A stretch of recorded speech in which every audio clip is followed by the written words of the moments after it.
झारखंड में सरकार। नमस्कार, मैं हूं राजेश कुमार और आप देख रहे हैं आपकी आवाज। सरकार भले ही झारखंड में बननी है, शपथ ग्रहण समारोह रांची में होना है, लेकिन कौन होगा प्रदेश का सीएम, इसका फैसला रांची में नहीं बल्कि देश की राजधानी दिल्ली में तय किया जा रहा है। यही वजह है कि झामुमो और कांग्रेस के आला नेता दिल्ली में डेरा डाले हैं।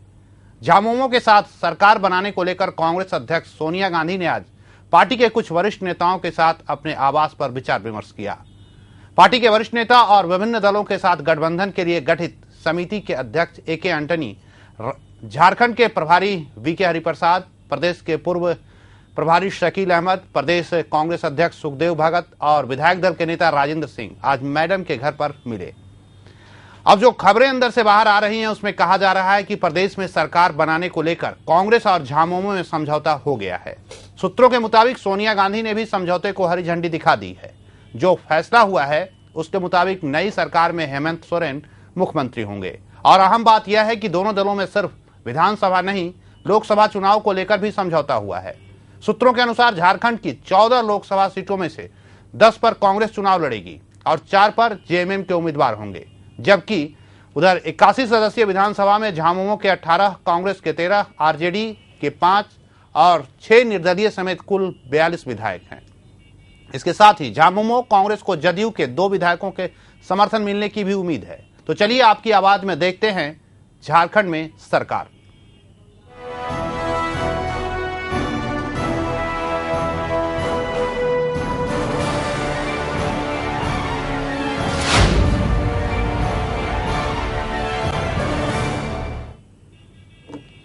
झारखंड में सरकार बनाने को लेकर कवायद तेज है। कांग्रेस और झामुमो के नेताओं के बीच बैठक का दौर जारी है और इसी को लेकर झामुमो के नेता हेमंत सोरेन कांग्रेस के वरिष्ठ नेताओं से बातचीत के लिए दिल्ली में डेरा डाले हैं। वहीं कांग्रेस के झारखंड प्रभारी समेत प्रदेश के आला नेता ने सोनिया गांधी से मुलाकात की है। कहा जा रहा है कि किसी भी वक्त मैडम मुहर लगा सकती हैं।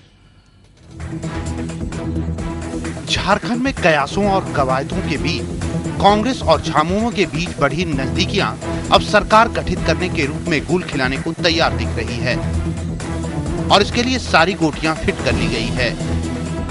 बस कांग्रेस अध्यक्ष सोनिया गांधी की हामी भरनी बाकी है। यही वजह है कि कांग्रेस के झारखंड प्रभारी वी.के. हरिप्रसाद समेत प्रदेश अध्यक्ष सुखदेव भगत, राजेंद्र सिंह और पार्टी के महासचिव शकील अहमद ने सोनिया गांधी से मुलाकात कर सारी स्थितियों से अवगत कराया। इस मौके पर गठबंधन बनाने के मुद्दे पर गठित उप समूह के अध्यक्ष और रक्षा मंत्री ए.के. एंटनी भी मौजूद थे। जानकार कांग्रेस और झामुमो के इस गठजोड़ को प्रदेश में झामुमो के साथ अगली लोकसभा चुनाव के लिए गठबंधन करने और प्रदेश में गठबंधन सरकार के गठन की संभावनाओं के रूप में देख रही है। वहीं कांग्रेस नेता राजेंद्र सिंह और प्रदेश के वरिष्ठ नेता सरफराज अहमद ने राजद प्रमुख लालू प्रसाद से भी मुलाकात की है। कहा जा रहा है कि लालू प्रसाद ने सरकार बनाने के मसले पर अपनी सहमति दे दी है। सूत्रों की माने तो राज्य में 10 जुलाई तक सरकार के गठन को लेकर सहमति बन गई है।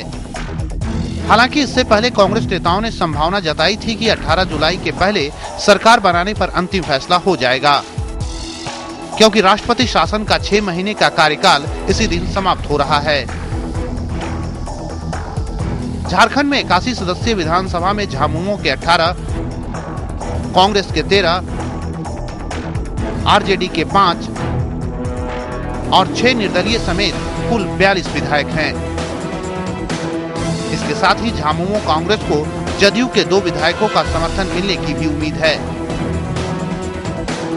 अब देखना है कि कब तक 10 जनपद से गठजोड़ पर सहमति मिलती है। Bureau report, Aryan News. तो चलिए, अब झारखंड में स्थिति तकरीबन साफ होने के आसार हैं। कहा यह भी जा रहा है कि कभी भी 10 जनपद यानी सोनिया गांधी का जो दिल्ली में आवास है वहां से ऐलान हो सकता है। हालांकि तमाम झामुमो और कांग्रेस के तमाम आला नेता दिल्ली में डेरा डाले हुए हैं और दिल्ली में पूरी तरह से झारखंड निवास और 10 जनपद और लालू प्रसाद जी का जो आवास है इसके बीच इर्द गिर्द राजनीति घूम रही है। जोड़ घटाव का सिलसिला चल रहा है।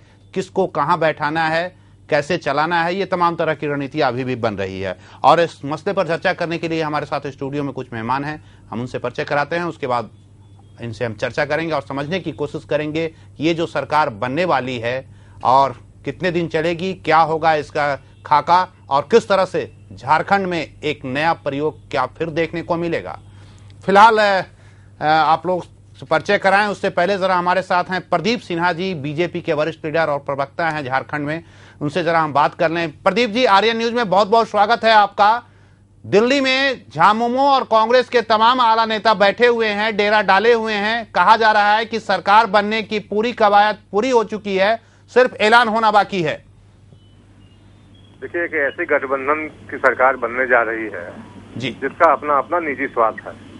एक तरफ कांग्रेस को अपने घटते जनाधार की चिंता है जी। वो अकेले चुनाव में जाने की हिम्मत नहीं जुटा पा रही है, चाहे लोकसभा का चुनाव हो या विधानसभा का चुनाव हो जी। तो कांग्रेस को एक यहाँ गठबंधन के साथी के रूप में जेएमएम का सहारा मिला है जी। और जेएमएम के नेताओं का जिस तरह का चरित्र रहा है, नलिन सोरेन हो चाहे सीता सोरेन हो, उन पर गिरफ्तारी के वारंट हैं, भागे फिर रहे हैं, तो ऐसे लोगों को लेकर सरकार बनाने की कवायद हो रही है। तो कांग्रेस का आप राष्ट्रीय फलक पर आप कहेंगे तो कांग्रेस ने भ्रष्टाचार वगैरह के मामलों से ऐसा लगता है कि बिल्कुल पल्ला झाड़ लिया है। भ्रष्टाचार उसके लिए कोई मसला ही नहीं रहा। जी, चलिए, बहुत बहुत शुक्रिया हमसे बात करने के लिए प्रदीप जी। तो भारतीय जनता पार्टी ने सीधे सीधे निशाने पे लिया है, कहा है कि ये कोई गठजोड़ जो है ये सही नहीं है, स्वार्थ का गठजोड़ है और बेमेल गठबंधन होने वाला है। तो स्थितियां चलिए, भारतीय जनता पार्टी का अपना तर्क है, विरोध करेगी ही। और जरा परिचय हम करा दें, स्टूडियो में हमारे साथ मेहमान हैं और उनसे जरा समझें। और सबसे पहले हमारे साथ बैठे हुए हैं मुकेश कुमार सिंह जी, हैं झारखंड मामले के जानकार हैं, बड़ी पैनी नजर इनकी बनी रहती है। मुकेश जी, आपका बहुत बहुत स्वागत है। और साथ ही साथ मुजफ्फर अली साहब हैं, कांग्रेस के वरिष्ठ नेता हैं, आपका भी बहुत बहुत स्वागत है। आज बहुत खुश होंगे अली साहब।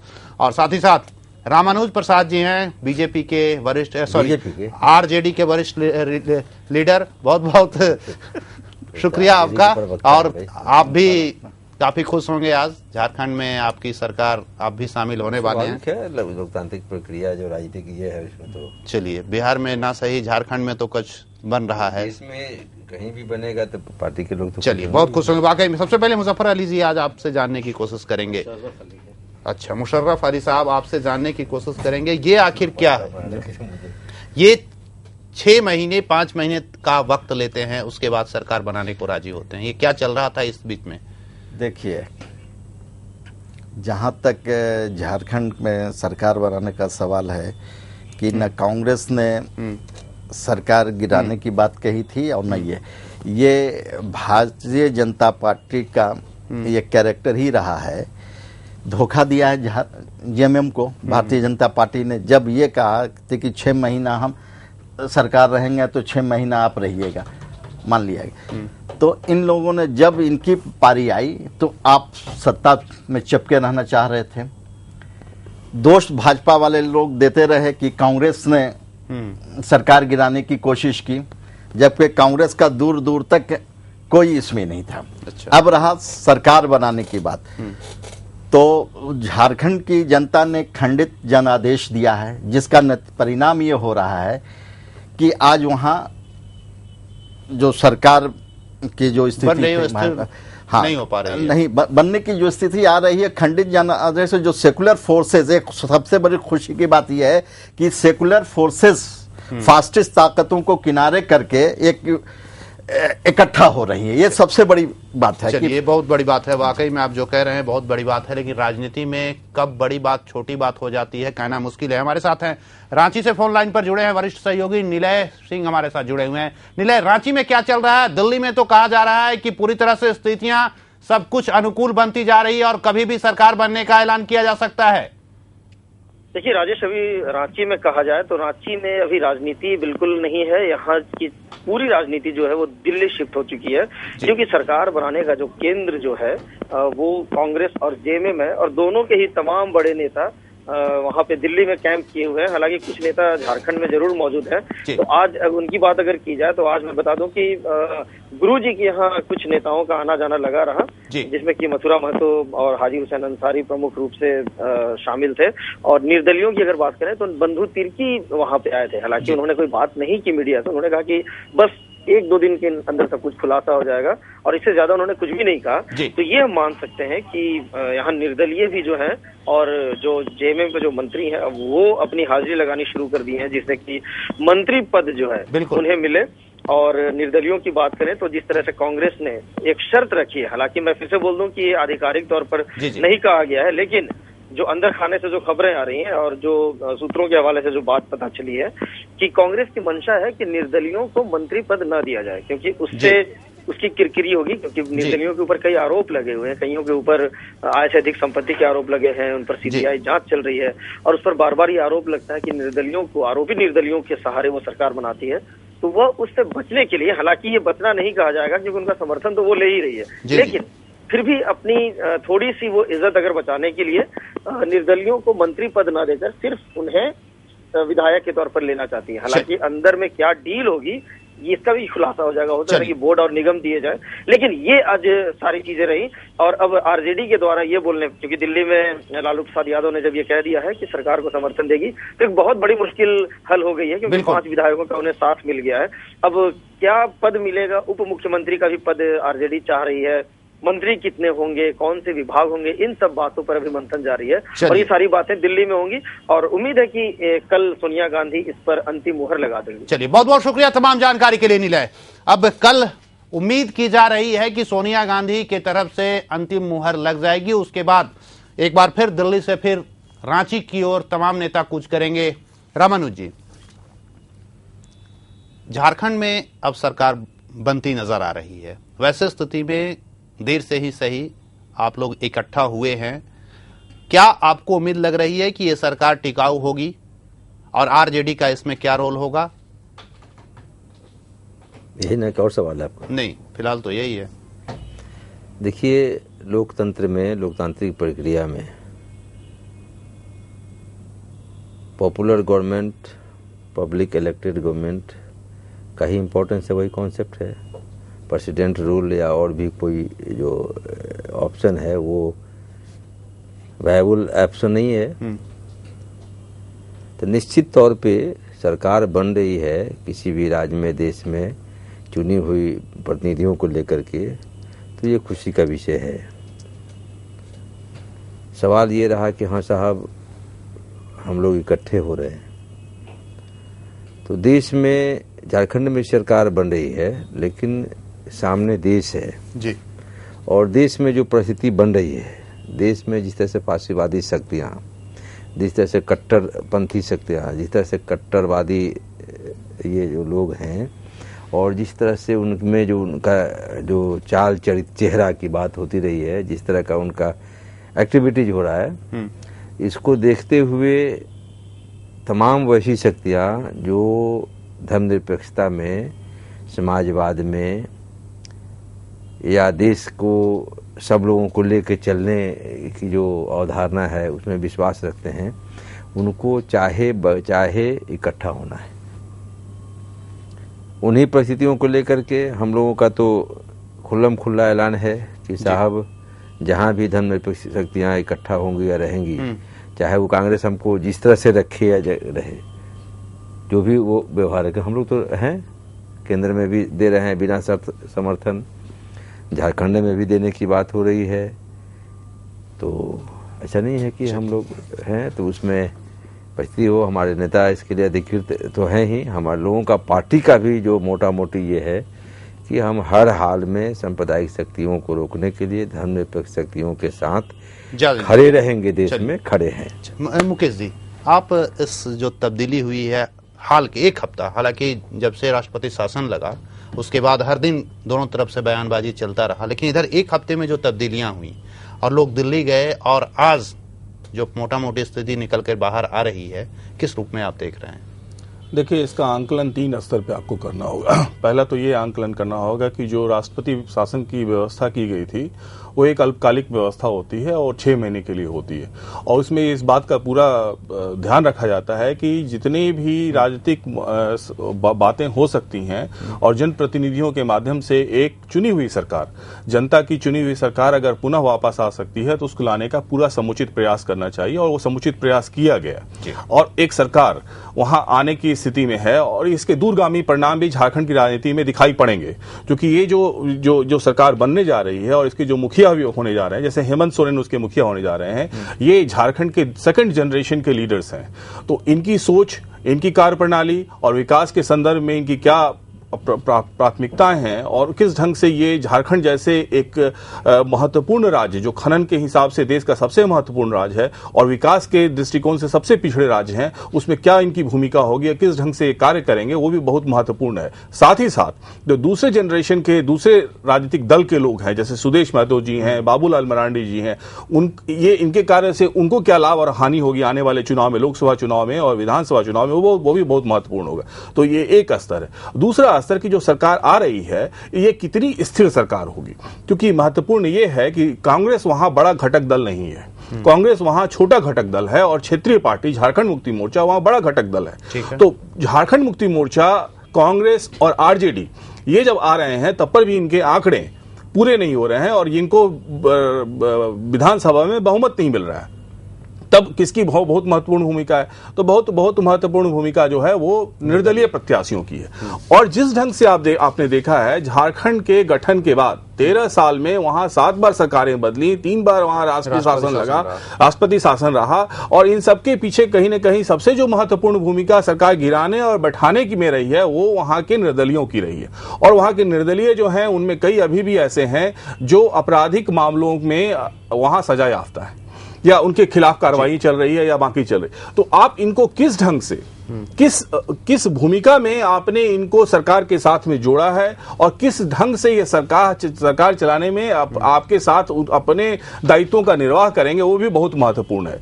तो निर्दलियों की किस ढंग, और आपको विपक्ष की भूमिका भी देखनी होगी और विपक्ष आपको राज्य के स्तर पे और देश के स्तर पे कभी आपको अधूरा नहीं छोड़ेगा। वो बिल्कुल इस बात को दर्शाएगा कि आपने ऐसे लोगों के साथ में सरकार का गठन किया और आपकी मजबूरी है। और तीसरा जो सबसे महत्वपूर्ण बात है, सरकार का जो गठन हो रहा है, उस गठन में केवल राज्य सरकार के गठन की बात नहीं हो है। इसमें आपने देखा, जैसा आपने जिक्र किया कि लोकसभा का चुनाव 2014 में आने वाला है और 2004 के चुनाव में कांग्रेस ने एक महत्वपूर्ण प्रयोग किया था झारखंड में और वो बाद में उसने दोबारा जब प्रयोग किया झारखंड विकास मोर्चा के साथ में, उसमें उसको आशातीत सफलता नहीं मिली। तो झारखंड मुक्ति मोर्चा के साथ में 2004 में जो उसने एक प्रयोग किया था, उस प्रयोग में उसे काफी अच्छी संख्या में वहां से सांसद मिले थे और झारखंड मुक्ति मोर्चा को भी सांसद मिले थे। तो इस ढंग से इन दोनों के बीच में एक दूसरा भी गठजोड़ है, जो राज्य सरकार चलाने के लिए जो गठजोड़ हो रहा है, उसके साथ साथ जो ज्यादा महत्वपूर्ण गठजोड़ हो रहा है वो 2014 के लोकसभा चुनाव के लिए गठजोड़ है। अब इसमें एक बहुत और महत्वपूर्ण बात है कि ये इन्होंने जो आपने आंकड़ा भी दिखाया कि 14 सीटें वहां हैं, 14 सीटें में 10 सीटें कांग्रेस के पास चली गई, 4 सीटें जो है वो झारखंड मुक्ति मोर्चा के पास। अब उसका जो तीसरा एक महत्वपूर्ण घटक दल है जो आरजेडी है, वो कहां गया? तो आने वाले समय में उनकी भूमिका, और उनको भी अपने उद्देश्यों को, और राजनीतिक पार्टी है तो वो हो सकता है कि अल्पकालिक कुछ कारणों से वहां उनको सहयोग दे रहे हैं या देना चाहेंगे, लेकिन जैसे सरकार चलने लगेगी वैसे समस्याओं के ऊपर में आप बैठे हुए हैं और समस्याएं आपके सामने आएंगी। तो ये तीनों जो तीन महत्वपूर्ण विषय वस्तु हैं वहां पे, उनके हिसाब से आप एक ऐसी सरकार का गठबंधन करने जा रहे हैं, ऐसी सरकार चलाने जा रहे हैं जहां आपको फूक फूक के कदम रखना होगा और हर एक तीसरे महीने में आपको नई समस्या, नई विचार और नई चीजें आ रही। खुशी इस बात की है कि वहां एक प्रजातांत्रिक प्रणाली के तहत में जनप्रतिनिधियों की एक अच्छी सरकार बनने जा रही है, लेकिन वो कितनी अस्थायी होगी और कितना दूरगामी और विकास के संदर्भ में काम करेगी, वो देखने वाली बात होगी। और जहां तक अली साहब मुझे लग रहा है, जिस तरह से मुकेश जी ने बताया, और वहां के जो हालात हैं बड़े ही विकट हैं। संख्या 1-2 इधर उधर हुआ, सरकार कभी भी जा सकती है। क्या आप लोग ऐसे हालात में विकास आपका मुख्य एजेंडा होगा, विकास के ऊपर ध्यान देंगे कि सरकार बचाने और के फिराक में रहेंगे? देखिए, जो अभी गठबंधन हो रहा है सेकुलर फोर्सेस का, या फिर जैसे हमारे मुकेश जी ने कहा कि इंडिपेंडेंट की वजह से सरकार गिरी और आई पिछले कुछ दिनों में, लेकिन अभी जो सरकार जो गई 6 महीने, वो तो भाजपा के कारण गई सरकार। स्टेबल गवर्नमेंट चल रही थी। जब आपने वादा किया, अपने वादा से बिट्रे किए, तो इनको हेमंत सोरेन को दे देना चाहिए था सत्ता। इस वजह से आज जो परिस्थिति आई है, जो प्रेसिडेंट रूल लगा, कांग्रेस के कारण नहीं लगा, ये भाजपा के कारण वहां लगा। और भाजपा वहां जब भाजपा सक्रिय रही है वहां पर विकास ठप रहा है। अब झारखंड मुक्ति मोर्चा, कांग्रेस और आरजेडी के साथ मिल करके एक स्टेबल गवर्नमेंट हम लोग देंगे, ये उम्मीद है, आशा की किरण है। और वहां की जनता को ये सोचना होगा कि जो आज जो विकास जो वहां जो रुका हुआ है, एक तो खंडित जनादेश की वजह से हुआ। इसीलिए मैंने कहा कि बड़ा मुश्किल है जो आप विकास की बात कर रहे हैं, और वक्त भी बहुत ज्यादा नहीं है आपके पास। हाँ, लेकिन ईमानदारी से हम लोग अभी इस सरकार को चलाने के इसमें है, इसमें जहां पर कोई किंतु और परंतु की बात नहीं। रामानुज जी, यही सवाल हम आपसे जानना चाहते हैं कि इस तरह की जब सरकारें होती हैं तो बड़ा समस्या होता है, हर कोई एक को मनाओ दूसरा रूठ जाता है, ये स्थिति बनी रहती है। और झारखंड में जो स्थिति है वहां और भी विकट स्थिति है, वैसे स्थिति में कैसे सरकार चलाना बड़ा आसान होगा? देखिए, लोग बहस में हैं, बहस का मुद्दा ये है। देखिए, मामला ये बात है कि मामला हम लोग सिर्फ चर्चा ये करते हैं देश की ज़्यादातर समस्याओं के निदान में, ठीक है कि ऊपर से ही सुधार की प्रक्रिया चलेगी, लेकिन जमहूरियत में एक चीज़ को हमेशा, खास करके कलमकार, साहित्यकार, पत्रकार, रंगकर्मी, आप जैसे राजेश जैसे लोग, मुकेश जी जैसे लोग, सिर्फ आप दोष देते रहेंगे सियासत करने वाले को या नौकरशाही को, तो सुधार नहीं होना है। सुधार अगर ये इस बात को क्यों आप भूल रहे हैं कि जो वहाँ का जनमत आता है, जो जनादेश आता है, जो वोटिंग बिहेवियर है, आप वहाँ का देखिए बसावट और बनावट क्या है। झारखंड में जब से झारखंड का ये हुआ है, निर्माण हुआ है, तब से जो जनादेश गाल बजाने के लिए भाजपा के लोग बजाएं, इधर से लोग बजाएं, मधु कोड़ा की सरकार बनी और सरकारें आई हैं, ये बहुत ज़्यादा का फर्क नहीं पड़ने वाला है। या जमहूरियत में मेरी तो समझ और अध्ययन है कि निश्चित तौर पे ठीक है, नियम कानून से ये होता है, रिटेन का एक मैसेज आता है, भय पैदा करके, इकबाल पैदा करके सरकारें सुधार कर सकती हैं, लेकिन सब कुछ के लिए जनता मालिक है। जो मैंडेट है, जो मैंडेट का मैसेज है, जमहूरियत है, जस प्रजा तस राजा, यानी इसके लिए पूरी तरह से झारखंड की जनता जिम्मेवार है। देश की जनता, देश में भी आज भी हो रहा है। सारे बात आप कर लीजिए, अन्ना हजारे जी आए, वो अरविंद केजरीवाल आए, रामदेव जी बोल रहे हैं, सारे बोल रहे हैं, ये बात ठीक है, लेकिन फिर चुनाव होने जा रहा है, देख लीजिए, चुनाव हुआ, उसके बाद चुनाव हुआ देश में, कहे अन्ना हजारे जी कि नगर पालिका का चुनाव भी हम नहीं जीत सकते हैं, नहीं जितवा सके। आखिर लोकतंत्र में है क्या उपाय? उपाय तो यही है कि साहब जनता रोके, जो विघटन कर सकती है, जो भ्रष्ट शक्ति है, जो भ्रष्ट लोग हैं, आप नहीं उनको सामाजिक आप कानून से तो हो रहा है, रोज देख रहे हैं ना आप, नाटक बिहार में भी हो रहा है, धरे जा रहे हैं, स्कूल खोल रहे हैं, जीरो टॉलरेंस हो कर रहा है। नहीं, एक राजनीतिक पार्टियां वो भी तो तय कर सकती हैं क्या कि भाई हम इस तरह के बैकग्राउंड वाले को नहीं रखेंगे, ऐसा नहीं रखेंगे, हम इस तरह से चलाएंगे। बात को हमेशा मान के चलिए कि जो इलेक्टोरल पॉलिटिक्स में इन्वॉल्व लोग हैं, इंडल्जम नहीं बोलेंगे, हम लोग इसके पार्ट हैं, जो राजनीति करते हैं कुर्सी के लिए, सियासत के लिए, हर राजनीतिक दल का एक बने सबसे प्राइम एजेंडा, गोल और एम और ऑब्जेक्ट है how to form the government. जी, हम किसी तरह से सरकार बनाएं, तो जब सरकार किसी तरह से बनाएं, हम सत्ता में आए, तो आप ये मान के चलिए कि उसी में अच्छे बुरे जब लोग आएंगे, व्यक्ति आएगा या पार्टी आएंगी, उसी से कल्याण हुआ है लोकतंत्र में, उसी से कल्याण होगा। जरा सा रामानुज जी रोकेंगे। जेबीएम के महासचिव हमारे साथ राजीव जी जुड़े हुए हैं। राजीव जी, आपका बहुत बहुत स्वागत है। आर्यन न्यूज में सरकार बनने के आसार नजर आने लगे हैं और दिल्ली में कहा जा रहा है किसी भी वक्त घोषणा हो सकता है। आपको क्या उम्मीदें लग रही हैं इस सरकार अगर बनती है तो? हेलो जी राजीव जी, आपकी आवाज आ रही है।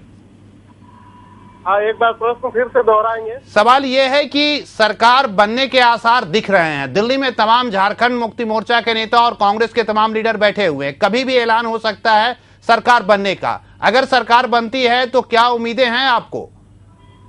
देखिए, इस सरकार से कोई भी उम्मीद करना बेमानी होगा और यह कहा जा सकता है कि एक बार झारखंड की जनता फिर ठगी गई और झारखंड की अस्मिता को इन अवसरवादियों ने एक बार दिल्ली के हाथों में फिर गिरवी रख दिया। और जनता इस आस में थी कि विधानसभा भंग करके नए जनादेश की ओर जाएंगे तो लोगों को मौका मिलेगा और एक अच्छी सरकार, स्थिर सरकार बनेगी, लेकिन ऐसा हुआ नहीं। अवसरवादियों ने फिर अपना काम कर दिया। निहित स्वार्थ की बुनियाद पर एक और बेमेल गठबंधन की सरकार बन रही है। तमाम विपरीत विचारधारा वाले लोग जो एक दूसरे के खिलाफ लगातार संघर्ष में रहे हैं, वो मिलकर सरकार कैसे चला सकते हैं? ये फायदे के लिए यह गठबंधन हुआ। चलिए, बहुत बहुत शुक्रिया हमसे बात करने के लिए राजीव जी। मुकेश जी, फायदे के लिए गठबंधन हुआ है और सब अपनी तो बात पूरी नहीं करने दी है। अच्छा ठीक है, आप बोलिए। नहीं, अगर करना चाहते हैं तब मुकेश जी तो सामाजिक बात कहेंगे, ठीक है, वहां पॉलिटिकल बात अगर लेना चाहते हैं, हम लोग से अपने सवाल खड़ा किया तो आप, मेरा ये सुझाव होगा कि सारी बातें कही। वो कह रहे हैं, उनसे जेवीएम के लोगों से पूछा, भाजपा के लोगों से पूछेगा, वो आए, अर्जुन मुंडा जी क्या करके गए, कौन आएंगे तो क्या करके जाएंगे। ये कोई अगर सुधार हुआ हो उसी को लेकर के वो बनाए। कल बाबूलाल मरांडी जी बना दें, वही वो शिबू सोरेन, वही जो है सो हेमंत सोरेन दे दे, ये तो वो अच्छा करेंगे। वही दे दे, अर्जुन मुंडा जी किए थे, क्या हुआ सब देख लिया।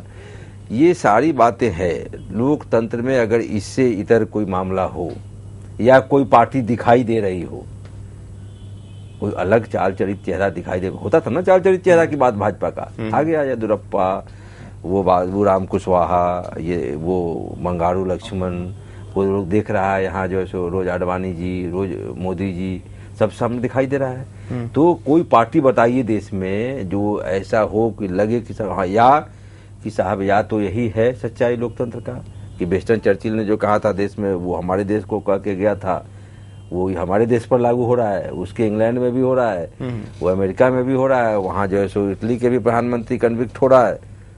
या तो यही सच्चाई है, या इसी में हम लोग अगर सुधार की बात करते हैं राजेश जी, तो हम लोगों को ये जो है सो डिबेट सिर्फ ये इसमें नहीं रखना चाहिए कि वो पार्टियां क्या कर रही है, जनता क्या कर रही है। अगर सही मामले भी सुधार के हम चाहते हैं, हम लोगों को इस पर भी गौर फरमाना होगा कि अन्ना हजारे जी कह रहे हैं, तो अन्ना हजारे जी खाली उसी को नहीं कहे कि लोकतंत्र को पैखाना बता दो, अति को क्या कहते हैं वो लोकसभा को।